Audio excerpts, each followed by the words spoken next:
안녕やっと私たちの Q&A を撮ってみたいと思います。りょうくんを誘ってやっとやってくれることになりました。あれでしょ、全部モザイクかけてくれるでしょまあ分かった。そういうことで、Q&A の中でやっぱりこの恋愛についての Q&A が一番多かったので、今回はこの iPad を使って Q&A をやってみたいと思います。じゃあ早速始めます。で、前の Q&A で私は、基本情報を皆さんに紹介しているので、りょうくんもりょうくんの年齢から教えてください。31歳です。なんかもっとさ、声のトーンをもっとね、31歳ですじゃあ血液型血液型 A 型です、A 型です。でも私が見るりょうくんはあんまりこうなんか A 型の特徴はあんまり持ってない感じがします。そうかな。俺すごい部屋綺麗にしてるし。そうです。部屋綺麗なのと A 型ってなんか関係してある？なんかきっちりしてるのが A 型ってイメージ。俺あ、なるほど、ね、なんでもじゃあ自分は A 型だなって思うと思うよ。A 型ってシャイなの？そんなイメージ。そんなことない。分かった。31で私が28歳なので3個違いです。初めて会った時の2人の印象。初めて会ったのは저희는 소개받았거든요。그래서 처음 만났을 때駅だったよね。あれは2018年の覚えてる1月の 22？ まあでもすごいね。覚えてるよ。これすごい。で、初めて会う時に私の仕事がすごい遅くて夜の9時半ぐらい。もともと週末会うことにしたんですけど、どうしてもりょうくんが私に早く会いたかったみたいで、じゃあ待ちますので夜会いましょうみたいな感じで2人の近い駅で会ったんですね。話聞いて。はい。で、その時にこう私が改札口の近くでこうやって立ってて、でその後りょうくんがエスカレーターから上がってきたんですけど、その時のりょうくんの横顔がすごい私のタイプだったんですよ。今こうやって食べてるんですけど、横顔見せて。あ、そっちじゃない、こっち。あの人かっこいいなみたいな感じで考えてたら、その人が私の目の前に現れて、実は言うとちょっと一目惚れしちゃいました。でしょうね。りょうくんはなんていうか、僕は確か2017年10月か、そうベトナムから帰ってきて、3ヶ月間にいろんな人に紹介を求めて、いろんな人だったんで、その間にでもシンガポール行くって決まってたから。そうだよね。だからお嫁さんを探したくて、お嫁さんお探しプロジェクトだった、ね、お探しプロジェクトでファーストコンタクトにも慣れてたのね。ダイヤモンドに会った時に、すごい笑顔だったのね。そうだから私は一目惚れしちゃって、もうここまで上がってたダイヤモンはすごいにこやかに笑ってくれて、でその後時間が遅かったから、まさかのファーストデートはジョナサンだったんだけどジョナサンでもすごい楽しそうに会話してくれたし、すごい付き合いが長くなりそうな子だなみたいな。なんとなくね、その時からもこの子と結婚するのかなぐらいの感じ。初日で早いよ。いやでも私たちだからジョナサンに行って夜10時ぐらい、私はご飯食べてなかったんですよ、仕事で。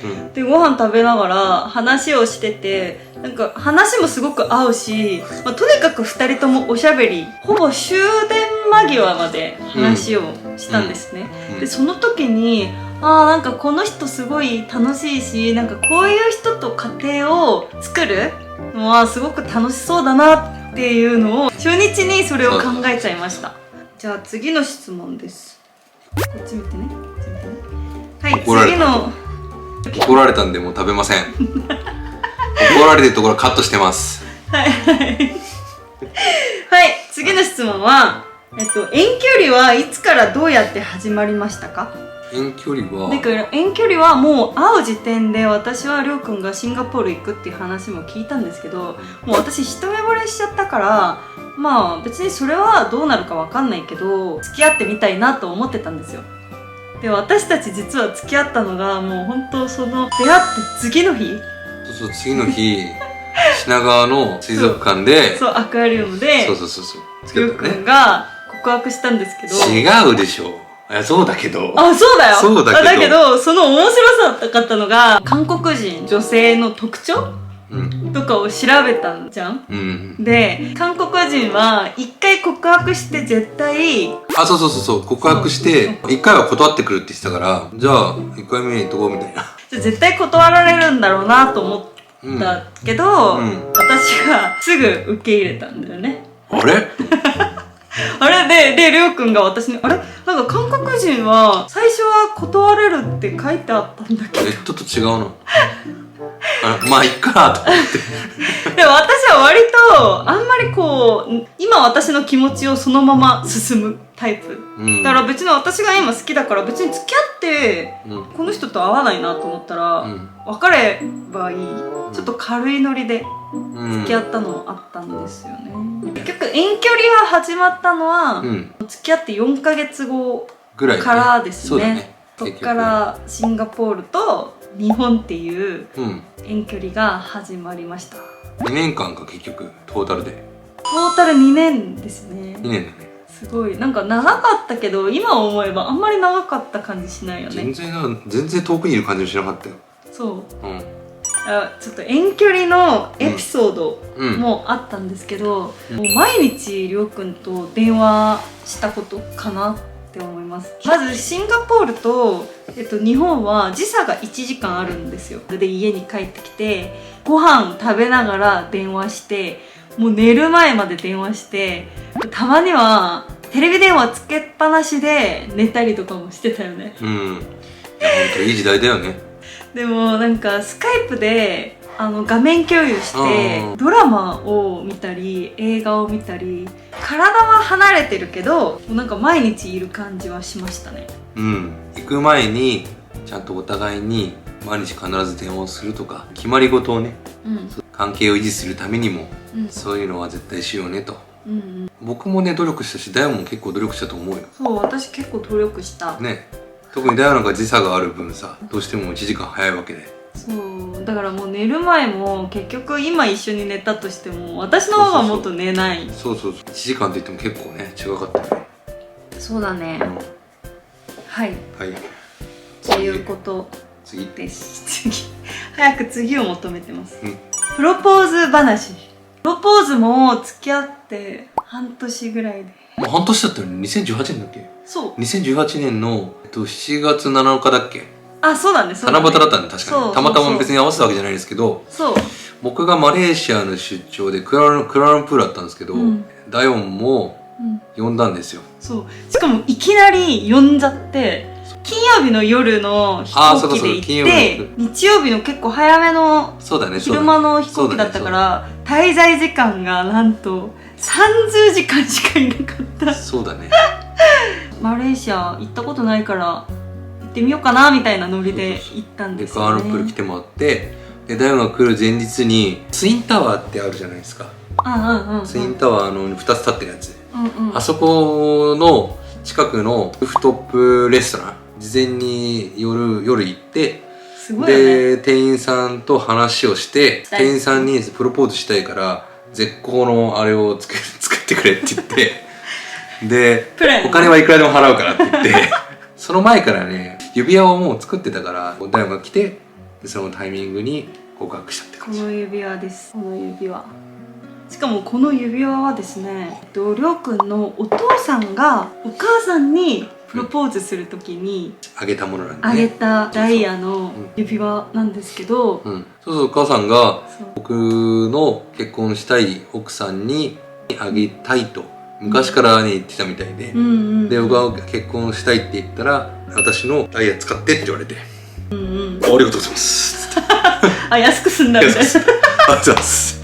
でリングは三越さんのとこ行って、銀座の銀座の三越のとこ行って、でリングだけちょっと作ってもらってっていう感じで。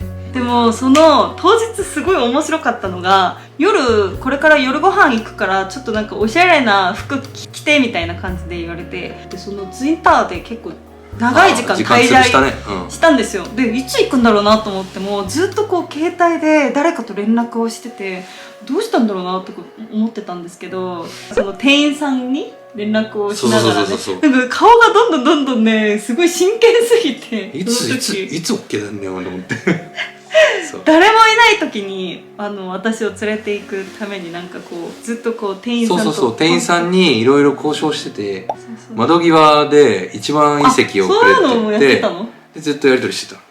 しかもまた面白かったのが、りょうくんこう持ち歩きのバッグとかないんですよね、箱型の指輪。そうポケットにそれをポケットに入れてて、で膨らんでるたまたまりょうくんのポケットがすごい膨らんでたから「何これ私のバッグに入れてあげようか」って言ったら「いやいやみたいな。いやひどいよね。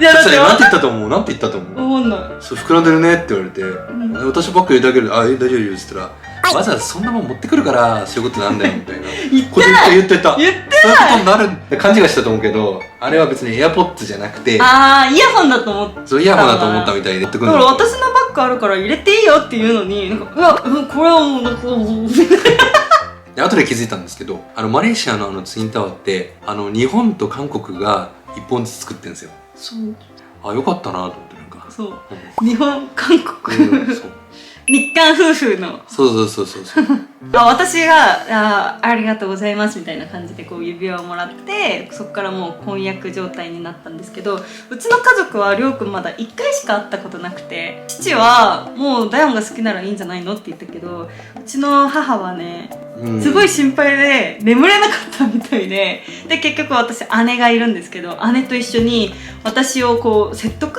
させるために日本に来たんですけど、でその時にりょうくんのお母さんがぜひ一緒にご飯食べたいっていうことで、東京駅のパレスホテル、いいところのランチを一緒にこう食べてて、その当時りょうくんはいなかったんです。いない。シンガポールでシンガポールにいて、私の母と姉とりょうくんのお母さんとりょうくんの妹と一緒に謎のメンツそう、それで一緒にご飯食べに行って、でもこう言葉が通じないから私がこう通訳をしたんですけど、うちの母がその時にお母さんがすごい私をすごい大事にしてくださってる姿を見て、とっても安心して帰りました。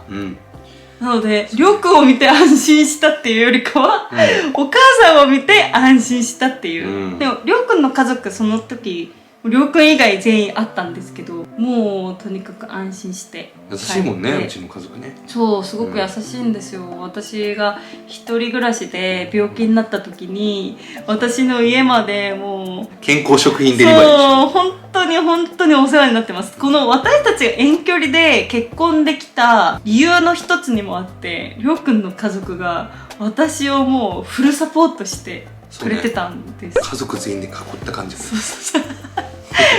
それがりょうくんの頭の中に入ってたんだよね。結婚の決め手を教えてください。家族とのやりとりかな。家族紹介して、でダヨンがもうすっかり僕の家族と仲良くなってて、ですごいうちの家族も喜んでて、決め手っていう特にないな。美人だから。そう美人だから。特にないな。特にないな。私もちょっと似てるんですけど、本当その会った時の初日にお互いの家族の話とかもいろいろしたじゃん。りょうくんはすごい自分から家族との関係とか家族の話もいっぱいして、でも私も自分の家族の話をいっぱいした時になんかすごい似てるし、この人と結婚したらああいう楽しい家庭を作ることができるんじゃないかなっていうのがあって、でそれが私も決め手かなと思います。国際夫婦の結婚準備。でも実は私たちの結婚は2019年の11月だったんですけど、去年からは私がシンガポールに行くつもりでいたんですよ。たまたまりょうくんが去年帰ってくることになってしまって、私はもう仕事を辞める気満々だったんですけどりょうくんが帰ってきて、で今になったんですよね。だから私たちは去年からこのコロナ禍とかもあって結婚式はまだ やってないです。本当だと去年とかやりたかったんですけど、今だって韓国にも行けないし家族にも会えないし、でも結婚式はしたいよねね。大きい結婚式っていうよりかは本当家族だけのそうだね。こじんまりで結婚式ができ楽しくやれりたいねたらなと思います、はい、ありがとうございました。は終わってない。い。あと結婚指輪と婚約指輪のブランドを教えてください。結婚指輪は、三木本で買ったんだよね。そうだからいろんなブランドいろんなブランド行ったよね行ったんですけどね。三木本が日本のブランドだしいいかなと思ってそう三木本にしたんだよね。日本で2019年に増税があったんですよ。増税前にそうだよ。俺なんてシンガポールにいて勝手に指輪のサイズも分からない。指輪のサイズも分かんないのに勝手にいや違う結局そのシンガポールって三木本あるんですよ。だからそこに行ってじゃあサイズを調べてきてねって言ってちゃんと調べてきたんですけど、全然サイズ合わなかったよね。そうなんだよね。籍入れて初めてつけたら合わないっていう私たちの指輪はもう超シンプル、プラチナのただの何もないシンプル。私はポイントでこう3つのダイヤが入ってます。なので私たちは三木本です。三木本すごいおすすめします。一貫夫婦、国際夫婦の長所と短所を教えてください。長所って言えば外国に自分のその身内がいるからいつでも遊びに行けること。韓国に。そう、韓国に。そうだね。短所っていうのは、僕だけかもしれないけどやっぱりお父さんとかお母さんとできれば喋りたいよね。そこ短所じゃないよ。そこおっぱがね喋れるようになれれば。そうねだって私は喋れるじゃん。そう大悟も喋れるからそこ羨ましいなと。僕もできればお父さんと喋りたいし勉強すればいいんだよ。そっか。うちの父はりょうくんのことがすごい好きで、もう私がりょうくんと結婚するってなった時から自分で日本語の勉強をしてるんですよ。ありがたいですね本当に。なのにこちらはいや違うって。だから今韓国ドラマですごい覚えてるから韓国ドラマ何覚えた？いやいじるちんちゃちんちゃ頑張る。ちんちゃ頑張る。ちんちゃ頑張る。あと何喋れるんだっけ。高橋亮イムニだ。まあこれから勉強するんだよね。この間本買ってちゃんとやろうと思ったんだけど、なんか最近まだやってないねって言うと洗った結婚おすすめしますか？なんか私たちの Vlog を見てさ、これは結婚を推奨する Vlog ですよねみたいな感じで言う人多くて、おすすめします。おすすめしますよそれは。でも私はりょうくんと結婚する前に4年5年ぐらい日本で一人で住んでたんですけど、やっぱり日本で一人で住むと私は寂しかったです。病気になった時にすごい悲しいし、でもりょうくんといるとめっちゃ面白いんですよ。りょうくんの動きも面白いし、なんか面白い。今こうやってね化粧してねちゃんとしてるけど、カメラがない時にはもう素のもの姿をそのものよそうなので結婚はおすすめしますか？おすすめします。おすすめします。はい、新婚旅行はまずりょうくんがこの1週間日本に戻ってきてた時だったので、シンガポールからね戻ってきてて、その間に日本の旅行で行こうってなって、私たちすごい素朴なとこ行きましたね。箱根に行ったんだよね。湯河原っていうところ、そうエクシブのね、そう箱根 with my parent。 そうまあ部屋は別々だったけど、まあ、なかなかでもね、ないよね。新婚旅行で旦那の両親と同伴っていうのもねないけど本当にりょうくんのお母さんは友達みたいだから、お母さんお父さん夫婦じゃなくて、友達夫婦みたい。ゆくゆく子供はっていう質問がありました。子供はね、女の子に男の子1かな。聞いてない聞いてないんだけど、長女長男次女みたいな感じ。うちと同じ。私は1人目を産んでみて、1人どっちがいい？どっちでもいい。そこは元気に生まれてくれればどっちでもいいんだけど、元気に生まれてくれればどっちでもいい。でも希望を出していいということであればどっち？なんかわかんない。多分ね、俺が言うのもなんだけど、姉とか妹がいる男の子って優しくなるんだよ。こういうのもなんだよ。そう、僕もおこがましいんだけどそうなのよ基本的に。いずれはね、なんか今はこう子供を作ろうとは思ってないけど、なんか私たち結構こう遠距離だったからちょっと2人の時間を大切にしたいなと思いつつ、いずれは考えてはいます。경제관리는 어떻게 하나요? 같이 하나요? 따로 하나요? 最初は一緒にするっていう考えもあったんですけど、それだとなんかあんまり良くないなと思って。なんで良くない？なんかお互いになんかそういう自分の収入に対して干渉するのは良くないなと思って、生活費をこれぐらい必要だよねっていうのを見積もって口座を作って、その口座に毎月入金するっていう。そうだから給料日になるとこう、口座に、生活費を入れて、その生活費を1ヶ月間使っているんですけど、私が管理してるんですよ。でその生活費を節約して残ったらダヨン使っていいよっていう風に言われて、ダヨンちゃんの洋服代を求めたりとかしてます。いいんじゃない？別にそれうまくやってるんだから。どっか食べに行ったりとかすると、りょうくんの財布から、ほとんどりょうくんの財布から、カード使えないからさそうなんですよ。日本のラーメン屋はまずカード使わせてよ。そうそう。まあでもまあそこはさ、お互いにちょこちょこダヨンも出してくれる時あるし、コンビニとか行ったらそこはそう、私はコンビニのりょうくんが小銭がない時専門ね。で、基本りょうくんの財布小銭使っただけすごい出してあげたから出すよね国際結婚で家族の反応。そう、いや特に人だからね、相手は。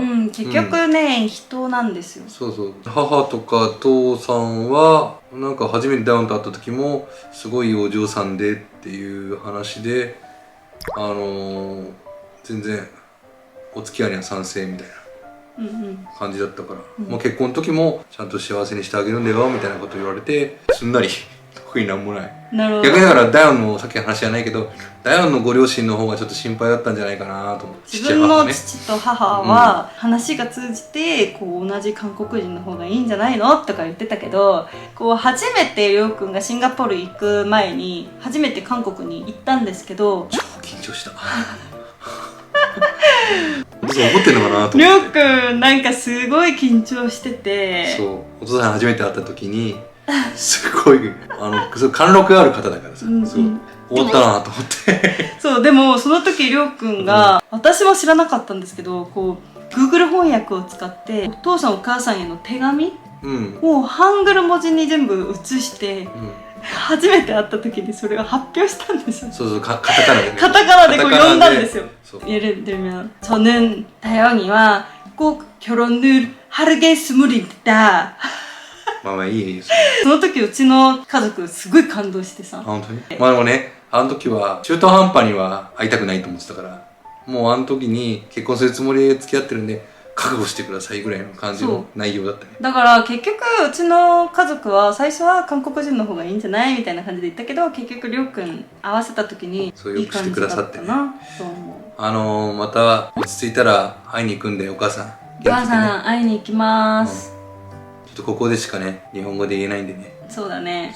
字幕入れないからね、来年からは。お母さん助けて